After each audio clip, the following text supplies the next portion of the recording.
Hi, I'm Dr. Mel from justmillet.com, and today you're going to see most of the video on how to make my multigrain Italian bread. If you're using einkorn to feed your stiff sourdough starter, then it would be a 6-grain bread. Otherwise, it would be a 5-grain multigrain bread. So the first step would be to start your kettle or whatever it is that you're going to boil water with. Then mill all your grains into flour. You're gonna mix 20-25 grams of flour with twice that of boiling water to make a paste. Then you're gonna pour your cold liquids on top, and finally the rest of the ingredients. You are then going to knead the dough until it reaches a window pane. Signs that you've hit that window pane stage are that the dough will be smooth, it will be shiny, and most importantly, it will have cleaned the bowl. It's now no longer sticking to the edges of your bowl, but to the dough hook itself. You can also knead this dough by hand. Follow my Italian bread base by hand video for help on that. Once your dough has reached window pane, if you would like to do an oven bake, you can do lamination. I also have a video on lamination. However, all those videos up until the point of the first set of stretch and folds were lost because I changed phones and it didn't sync those videos for whatever reason. So enjoy the rest of this video, which takes place from the first set of stretch and folds at the start of the bulk fermentation all the way through the finished bake. We're back. It's now 3:13 p.m.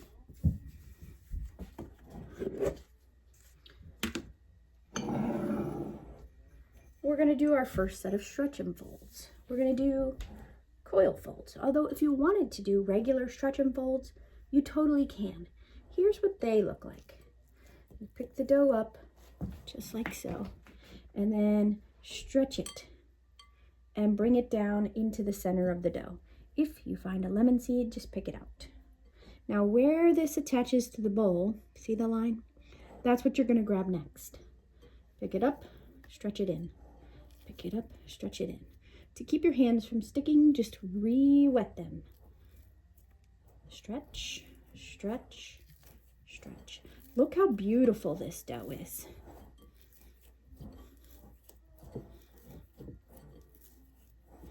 And we're just going to keep going round and round until you can see that this dough barely stretches. That's what we're looking for. We just want to get it stretched, and then I like to give it a little twist. You don't have to do that, but I prefer. Now, since I'm going to do coil folds after this, I'm going to dump this out of the bowl. Okay. And turn it upside down. Now we're ready for the next time. Now, how do you know when you need to do coil folds or stretch and folds? Well, see how this dough is not resting against the edges of the bowl. It forms a ball.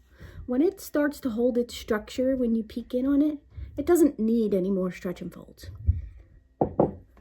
And that is it in a nutshell. I'm back. It's 4:41 p.m. Here is our sourdough.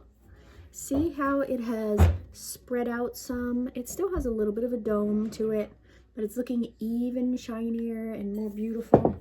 Now we're going to do coil folds. So for coil folds, we're going to grab our dough here and pick it up, and the back side's going to flop down underneath. And then the other one I'm going to do from this side so you can see what's happening to what's on the top, okay? We're going to pick up our dough on this side and let this flop down and become the bottom. That's how you do coil folds, okay?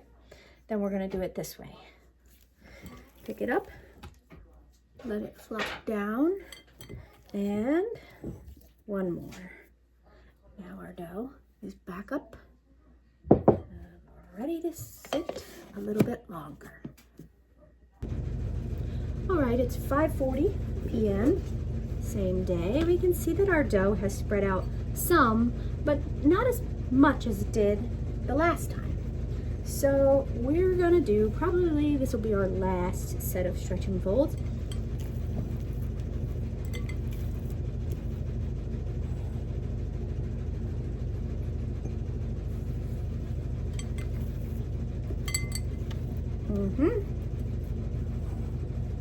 That's it. All right, it's 20 after 8 at night, and we're gonna take a look at this dough. We can see that it's a little sticky, but it does, I don't know, we're just gonna shape it.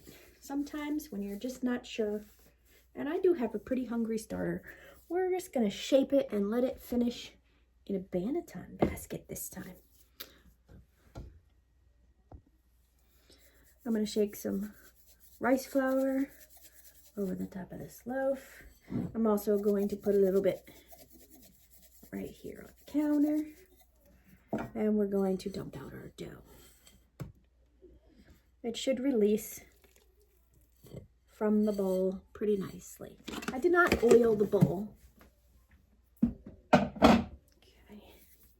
If you need to use wet hands, you may. We're just going to shape this.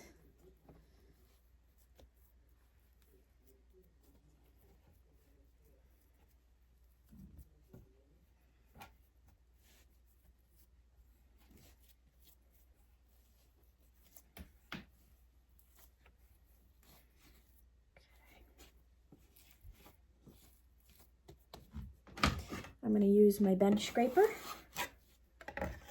to get that up and into the banneton basket. And we can stitch this up a little bit if we want. Okay. Just like that. Great. I'm going to put a shower cap on this and stick it into my refrigerator overnight. Today we're going to try an overnight ferment. We have had this fermenting on the counter for several hours, so I think it could benefit from that longer rise. It's 10 o'clock in the morning. That's the next day. I think we put this in at 8:30 last night.